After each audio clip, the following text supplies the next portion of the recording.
Onction.com. Onction.com. Votre site internet. Onction.com. Louange, prière, enseignement en direct. Connectez-vous sur Onction.com.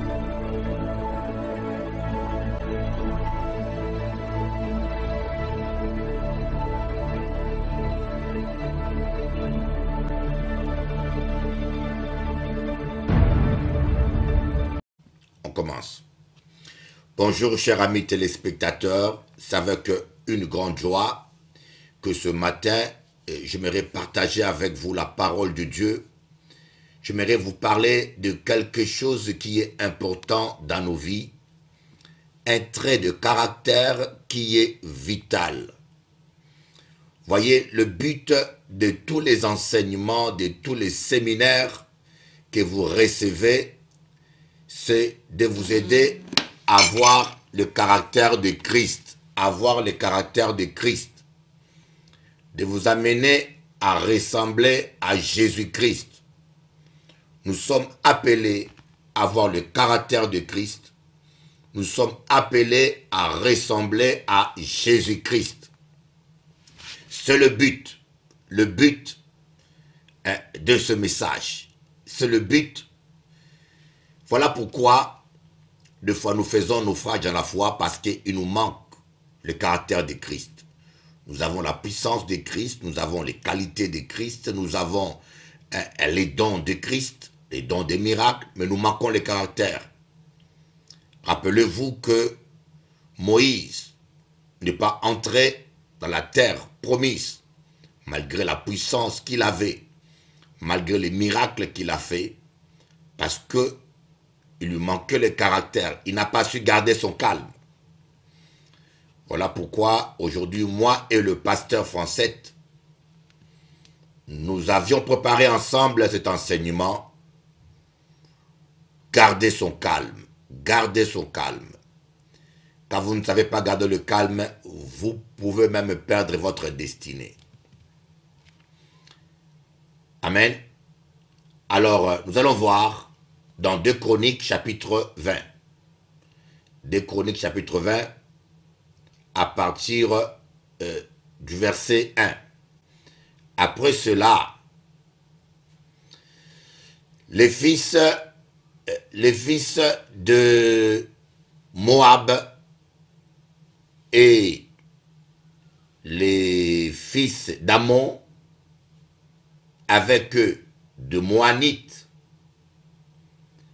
marchèrent contre Josaphat. Marchèrent contre Josaphat pour lui faire la guerre.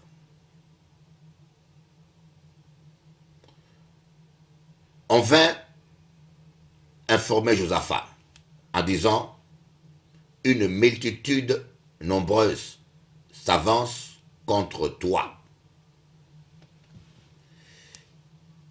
Depuis l'autre côté de la mer, depuis la Syrie, ils sont à Hatzathon Tamar, qui est en Guédi. Dans sa frayeur, Josaphat se disposa à chercher l'Éternel. Et il publia pour tout Juda un jeûne. Juda s'assembla pour invoquer l'Éternel, et l'on vint de toutes les villes de Juda pour chercher l'Éternel. La première chose, vous voyez, j'aimerais vous dire quelque chose, peut-être, qui peut-être décevra quelques personnes, ou qui fera plaisir à d'autres. J'aimerais vous dire, il vous est impossible de ne pas vivre l'opposition, de ne pas vivre la guerre, de ne pas vivre la méchanceté. Il vous est impossible de servir Dieu, de ne pas avoir de guerre. Il y a des guerres que nous provoquons par nos erreurs, mais il y a des guerres que les gens te déclarent. Si vous voulez avoir l'onction, acceptez la jalousie, acceptez les mépris, acceptez les insultes, acceptez. Vous ne pourrez jamais éviter ça. Tu m'as dit, Élie, c'est la vie. Il faut apprendre à accepter ça avec joie. C'est la vie, mes amis. C'est la vie. D'ailleurs, Jésus a dit, si quelqu'un veut me suivre, qu'il prenne sa croix, qu'il se charge de sa croix, qu'il me suive. Vous ne pourrez pas empêcher à des gens de se liguer contre vous. Regardez dans le psaume 2. En vain, les rois de la terre se liguent contre l'Éternel et son oint. Donc quand tu es un oint de Dieu, sache que les princes des ténèbres, les rois de la terre, les princes des ténèbres et tous les êtres humains qu'ils contrôlent vont se liguer contre toi. Et parfois même, et très souvent même, des innocents, des gens qui vous aiment peut-être, vont se liguer contre vous sans le savoir même pourquoi ils se liguent contre vous. Et parce que des princes des ténèbres vont les manipuler. Mais le Tout-Puissant, il rit. Dites-vous, comme a dit le pasteur français ce dimanche matin, on s'en fout de ce que pensent les gens. C'est sans effet. Parce que si vous devez vivre toujours en fonction de ce que vont penser les gens, croyez-moi, vous ne vivrez plus. Que vous fassiez le bien, ils voient le mal. Que vous fassiez le mal, ils voient le bien. Si simplement les gens pouvaient faire de telles vidéos pour exprimer leur reconnaissance, c'est vrai. Peut-être que j'ai commis des erreurs dans mon ministère. Peut-être que je n'ai pas toujours été juste. Peut-être. Peut-être que j'ai des torts. Mais je pense que le bien que je fais à ce frère est 10 fois plus loin, plus grand que le mal que j'aurais pu le faire. Mais si seulement on pouvait faire seulement une vidéo comme ça pour dire merci pour le bien que tu as fait et parler du bien d'une personne qui vous fait du bien, ça aurait été merveilleux. Mais tu peux faire 99% du bien à quelqu'un, mais il vous fera une vidéo pour le 1% du mal que tu lui as fait. Et c'est ça qu'il mettra en avant, c'est ça qu'il publiera sur toute la terre. Une sœur m'a dit, Bishop Eli, je veux servir Dieu.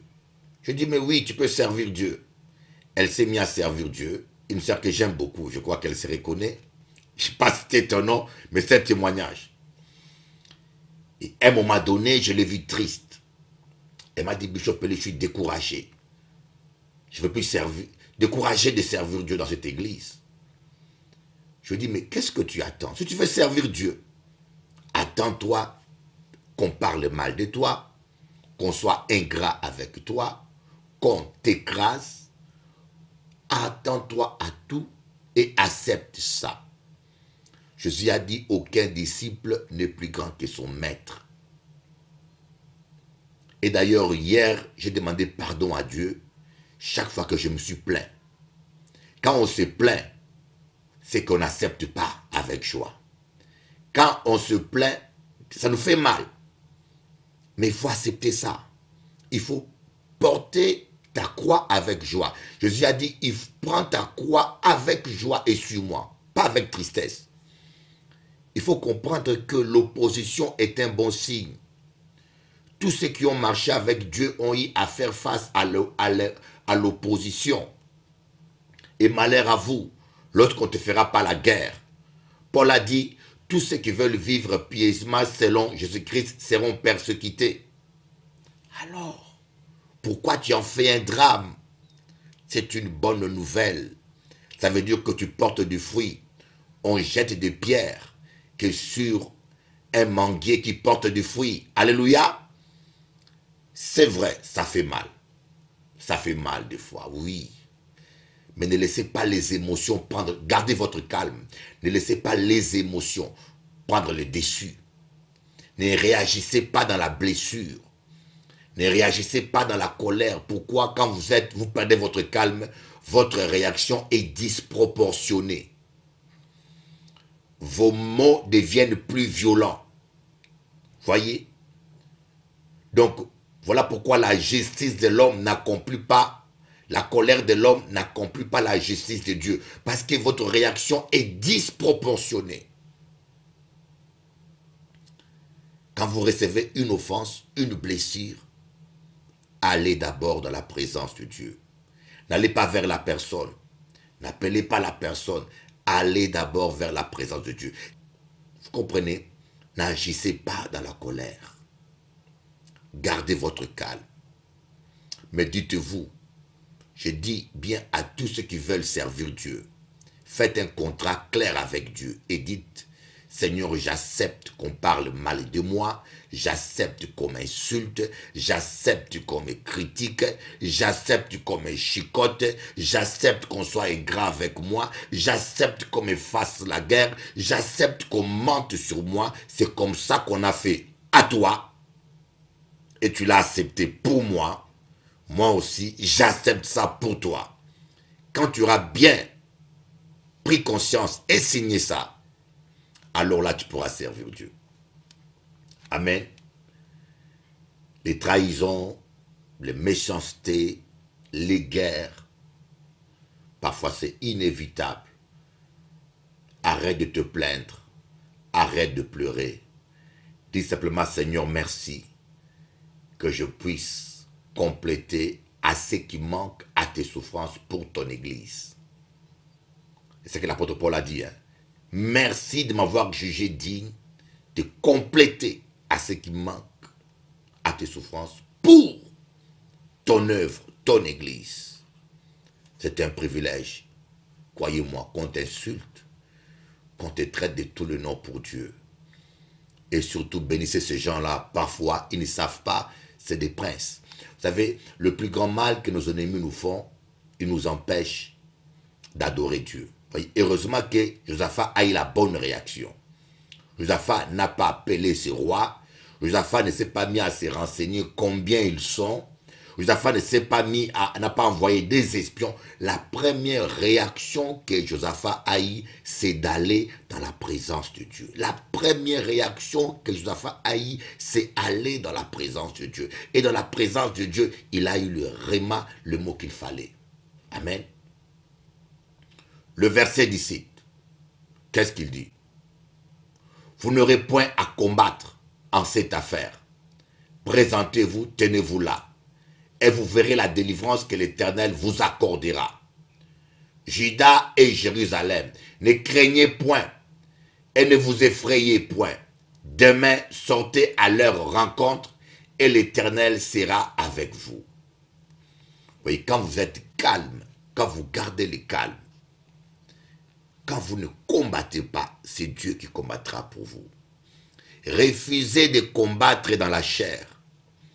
Refusez de vous justifier, de vous expliquer. Vous allez perdre le temps. Des fois, vous amenez quelqu'un en face, il nie ce qu'il a dit. Devant vous, yeux dans les yeux, il nie. Vous appelez les gens, vous allez perdre votre paix. Vous savez, ne cherchez pas. Allez dans la présence de Dieu et priez et laissez Dieu combattre pour vous. Voilà pourquoi David dit dans le psaume 119, le verset 23, « Les princes ont beau s'asseoir et comploter contre moi, moi je médite tes préceptes. » David avait compris ça. Les princes ont beau s'asseoir, faire leur plan, leur complot contre moi. Mais moi, mon travail, c'est de méditer la parole de Dieu. Amen. Alléluia. On voit maintenant le verset 20. Le lendemain, ils se mirent en marche de grand matin pour le désert de Tekoa. À leur départ, Josaphat se présenta et dit, « Écoutez-moi, Juda et habitants de Jérusalem. Confiez-vous en l'Éternel, votre Dieu, et vous serez affermis. » Autrement dit, défendus. Confiez-vous en ces prophètes et vous réussirez. Quand je préparais ce message, je me suis dit, mais pourquoi on fait une distinction entre confiez-vous en Dieu, vous serez défendu ou affermi, et confiez-vous en ce prophète, vous réussirez. Quelle différence y a-t-il entre la défense et la réussite? C'est alors que le Saint-Esprit va m'expliquer un réma qu'aucun être humain m'a déjà expliqué. J'ai vu tellement de pasteurs prêcher ce message. Et le Saint-Esprit va me dire, Paul parle des armes défensives et les armes offensives. Voyez, quand on parle de l'affermissement, dans d'autres versions, on parle de la défense. Donc, Dieu vous défend. Ça, c'est les armes défensives. Quand vous faites confiance en Dieu, Dieu va vous défendre contre l'agresseur. Mais il ne faut pas rester à la défensive toute la vie. Voyez, quand vous vous défendez, vous laissez l'ennemi partir librement, l'ennemi va refaire ses forces et attaquer encore un autre jour. Donc quand vous faites votre défense, et après il faut contre-attaquer pour exterminer l'ennemi afin qu'il ne revienne plus jamais. C'est la raison pour laquelle nous voyons beaucoup de gens qui ont toujours les mêmes problèmes, les mêmes combats, parce qu'ils ne pensent pas à l'offensive. La réussite veut dire contre-attaquer et terminer avec l'ennemi. La réussite, selon Dieu, c'est ça. Voyez, la réussite, c'est terminer avec l'ennemi. Une fois pour tout. Mais nous, on se défend contre les démons, on se défend, mais après, une fois que l'ennemi a reculé, on le laisse récupérer pour un prochain combat. Mais pourquoi est-ce que la parole de Dieu dit, le deux faces, la défense et la contre-attaque? Mais pourquoi est-ce que la parole de Dieu nous dit, il faut se confier en ses prophètes pour contre-attaquer, pour réussir? Je vais vous décortiquer ça. Parce que quand on est à la défense, on garde ses positions. On est d'accord? Une ville qui est attaquée, les soldats ont une position qu'ils défendent. Je dis bien, dans d'autres versions, on dit, confiez-vous en l'Éternel, votre Dieu, et vous serez défendus. Donc, vous défendez de position. Mais par contre, pour aller, pour contre-attaquer, après avoir défendu, vous voulez aller à l'offensive pour contre-attaquer. Mes amis, il faut une stratégie. Il faut connaître d'abord, il faut la révélation. Il faut une bonne stratégie, savoir comment vous allez attaquer l'ennemi, comment vous allez le contrer, comment il faut une stratégie spécifique, sinon votre contre-attaque va se tourner contre vous-même. Vous allez vous exposer parce que vous quittez votre défense, votre cachette et vous vous exposez à contre-attaquer.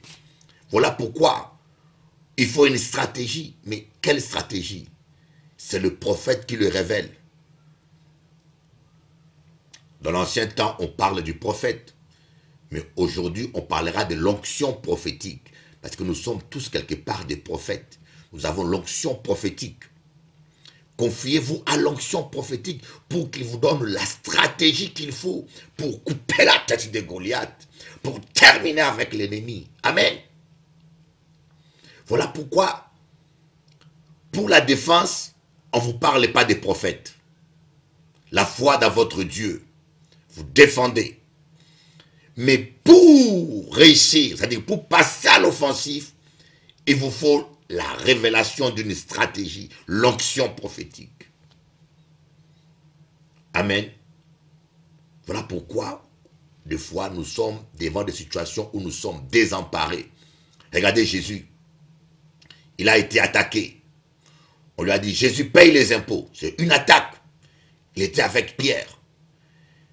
Voyez, Jésus s'est défendu. Mais après, qu'est-ce qu'il a fait? Il est allé à l'offensive. Il s'est défendu, il a dit, je ne suis pas obligé de payer les impôts. Mais il est allé à l'offensive pour les confondre. Et là, il fallait une révélation. Il fallait l'onction prophétique. Il fallait se fier à l'onction prophétique. Il a dit à Pierre, Pierre, malgré ton expérience, tu as dû faire la pêche.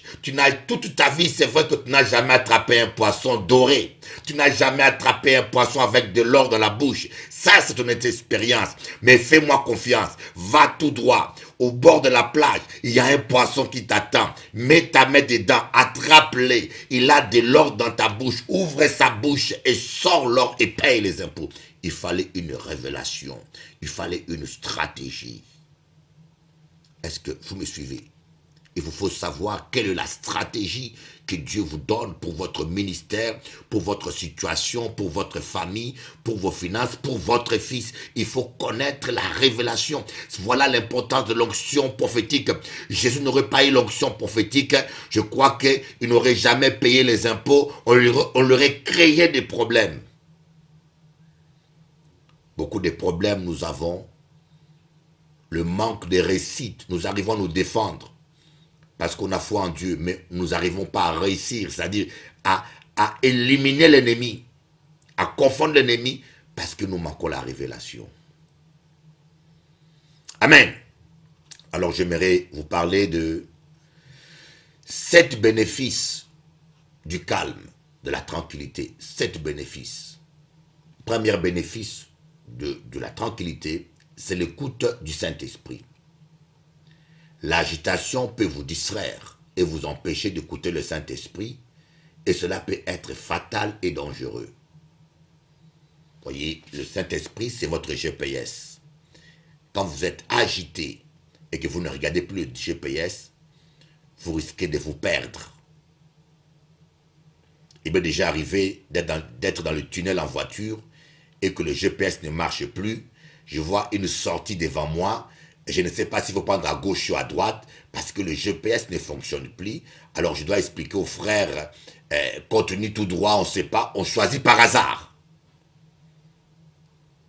C'est comme Jacob qui était agité, qui était en pleine fuite, un menteur poursuivi, maudit.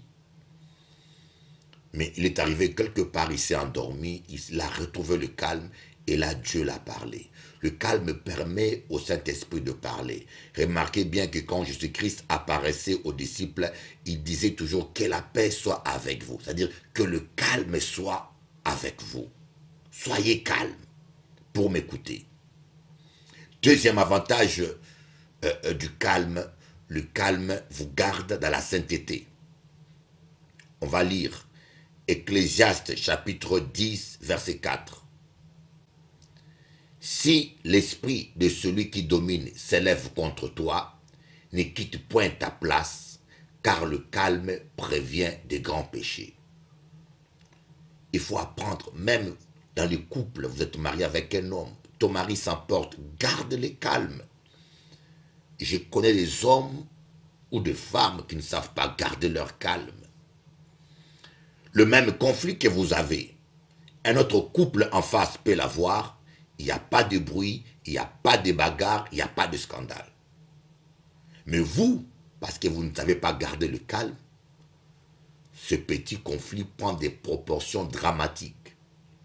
Une femme sage, quand elle voit son mari fâché, elle garde le calme. Un mari sage, quand elle voit sa femme fâchée, monter sur ses gros chevaux, il garde le calme. Amen. Troisième bénéfice, le calme et la santé pour vous. Proverbe 14, verset 30. Un cœur calme est la vie du corps, mais l'envie est la carie des os.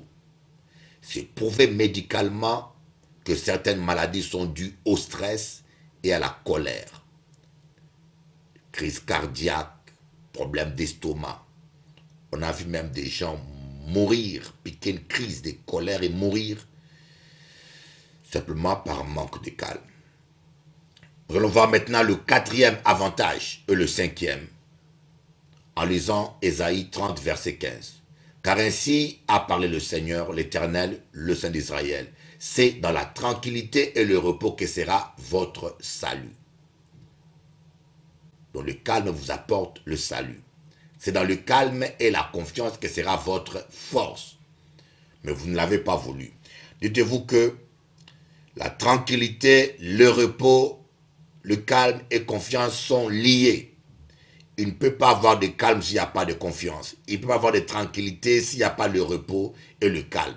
Ce sont quatre mots qui cohabitent. Si l'un est quelque part, les autres sont là aussi. Donc ici, d'après Ésaïe 30, verset 15, le calme vous donne le salut. C'est-à-dire permet que Dieu intervienne. Dieu intervient quand on n'agit pas, quand on laisse Dieu agir. Rappelez-vous, lorsque Corée s'est révolté contre Moïse, Moïse a gardé son calme. La terre s'est ouverte en deux. Tous les gens qui ont suivi Corée ont été engloutis. Lorsque Myriam et Aaron ont attaqué Moïse, Moïse a gardé son calme. Il est allé dans la présence de Dieu. Et Dieu a frappé Aaron et Myriam. Le calme permet à Dieu d'agir à votre place. Donc, il vous apporte le salut. Quand Dieu agit, c'est le salut que vous avez. Et le calme vous donne la force. Renouvelle votre force. Amen. Quand vous gardez le calme, le Saint-Esprit vous restaure. Vous perdez peu d'énergie à vous battre dans la chair. Vous préservez votre force et le Saint-Esprit aussi renouvelle votre force. Alléluia. 6e point, le calme ferme la porte à certains démons. L'apôtre Paul dit, donnez pas accès aux démons. Le manque de calme, la colère, toutes ces choses ouvrent des portes aux démons. Et je peux vous le dire, ça ouvre des portes à certaines possessions démoniaques. Et le calme aussi, dernier point, point 7, le calme permet à Dieu de vous guérir. La guérison, quand vous êtes malade, le calme vous préserve de la maladie en vous gardant en bonne santé. Mais lorsque vous êtes malade, le calme aussi peut permettre à Dieu d'agir et de vous guérir. Amen. Voilà un petit peu ce que je voulais partager avec vous aujourd'hui. Ce message à tous nos amis internautes qui nous suivent, à tous nos bien-aimés. J'espère que cet enseignement va vous enrichir et elle va vous faire du bien.